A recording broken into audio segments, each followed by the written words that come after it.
माँ भुवनेश्वरी की कथा।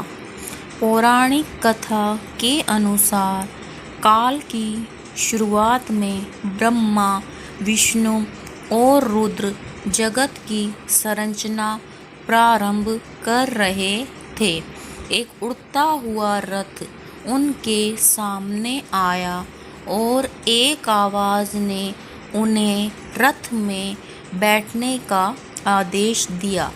जैसे ही त्रिदेव रथ में बैठे, यह मन की गति से उड़ने लगा और उन्हें एक अजीब से स्थान पर लेकर गया। यह स्थान असल में रत्नों का द्वीप था, जिसके चारों तरफ अमृत का सागर और मनमोहक आकर्षक जंगल थे।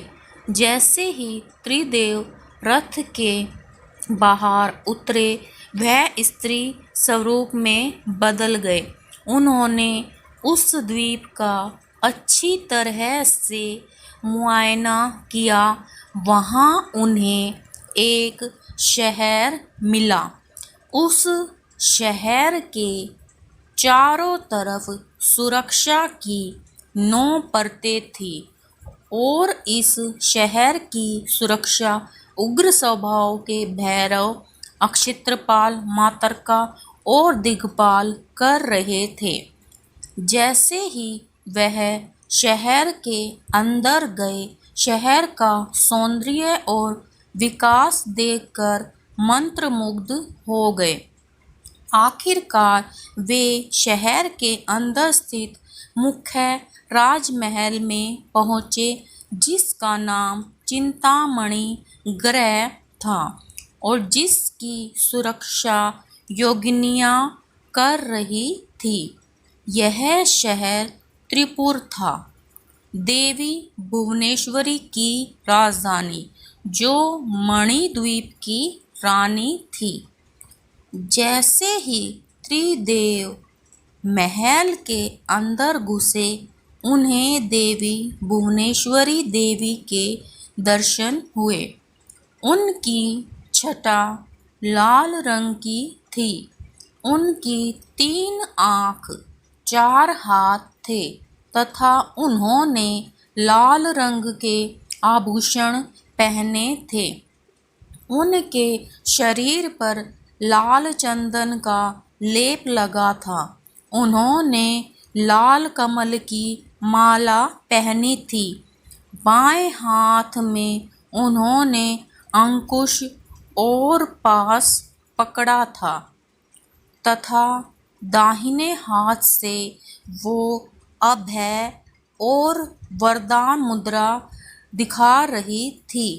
उनका मुकुट अर्धचंद्र रूपी मणि द्वारा सुसज्जित था। वह त्र्यंबकम भैरव की बाई गोद में बैठी थी, जो श्वेत वर्ण के थे। उन्होंने श्वेत वस्त्र पहने थे। उनके बाल उलझे हुए थे तथा उनके सर के ऊपर भी अर्धचंद्र एवं गंगा नदी थी। उनके 5 चेहरे थे तथा हर एक चेहरे पे 3 आँखें थी। उनके 4 हाथ थे तथा उन्होंने त्रिशूल, फरसे लेने के साथ वरदा और अभय मुद्रा भी प्रदर्शित की हुई थी। देवी भुवनेश्वरी और त्र्यंबकम भैरव पंच प्रेत आसन पर विराजमान थे। पंच प्रेत आसन वह सिंहासन है जिसमें परम शिवा गद्दी के रूप में तथा 5 पैरों के स्थान पर सदा शिव, ईश्वर, रुद्र, विष्णु और ब्रह्मा स्थापित हैं। इन सब की सेवा में अनेक योगिनियां थी।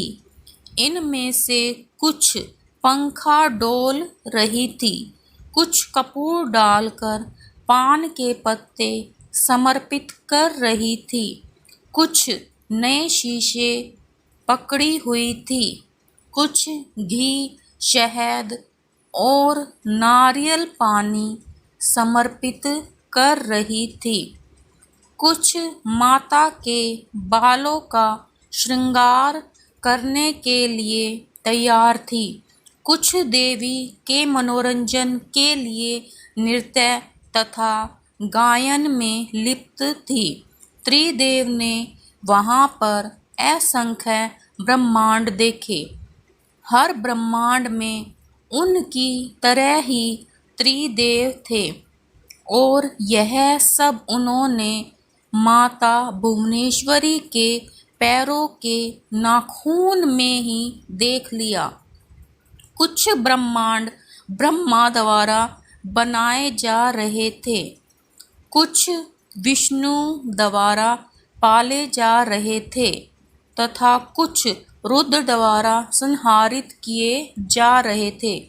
त्र्यंबकम ब्रह्मा की इच्छा शक्ति द्वारा उत्पन्न भुवनेश्वरी ने त्र्यंबकन के 3 स्वरूप बताए, ब्रह्मा, विष्णु और रुद्र। इस तरह त्रिदेव त्र्यंबकम के ही 3 रूप हैं। तत्पश्चात देवी भुवनेश्वरी ने अपनी शक्तियों को त्रिदेव को प्रदान किया।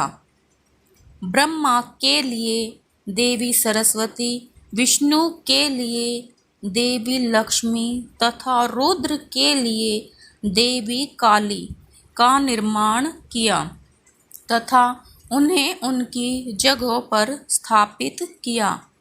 ब्रह्मा और सरस्वती ने मिलकर एक ब्रह्मांड रूपी अंडा बनाया। रुद्र और काली ने इसे तोड़ा, जिससे पंच तत्व स्वरूप में आए। इसके बाद पंच तत्व का उपयोग कर ब्रह्मा और सरस्वती ने संपूर्ण ब्रह्मांड की रचना की तथा विष्णु और लक्ष्मी ने इसके पालन पोषण का हर कार्य किया। अंत में रुद्र और काली ब्रह्मांड की समाप्ति की ताकि सरस्वती और ब्रह्मा पुनर्रचना शुरू कर सके। जय मां भुवनेश्वरी देवी।